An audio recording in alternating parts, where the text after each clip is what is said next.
असुल हुजे हां त पाकिस्तान जे माण्हुनि जा नसीब बदिलजी सघिजनि था।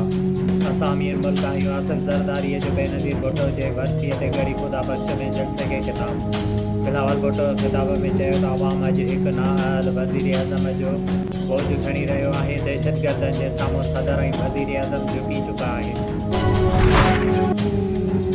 पाकिस्तान की पहिरीं क़ौमी सलामती कमेटी मंज़ूर। वज़ीर अज़म इमरान ख़ान जी ज़ेर सदारत क़ौमी सलामती कमेटीअ जो इजलास जारी।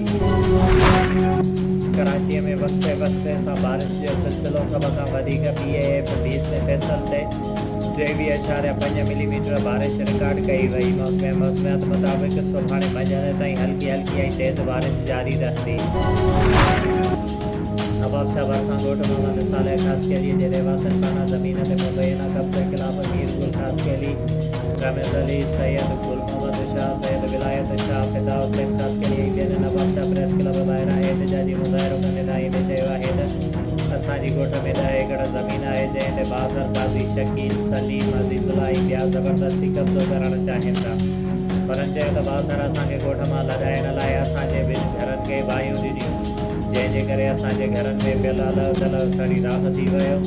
हुननि चयो त असां ॻोठ में अॿनि ॾाॾनि खां वठी वेठल आहियूं, जॾहिं त बाज़र असांखे ॻोठ मां लॻाइण लाइ मौतबार धमकियूं ॾेई रहिया आहिनि, जॾहिं त उन्हनि खे सियासी हिमायत हासिल आहे, जंहिंजे करे पुलिस बि उन्हनि जे ख़िलाफ़ कार्रवाई नथी करे। उन्हनि मुतालबो कयो त असांजी ज़मीन ते कब्ज़ो कंदड़ बाज़रनि ख़िलाफ़ कार्रवाई करे असां सां इंसाफ़ कयो वञे।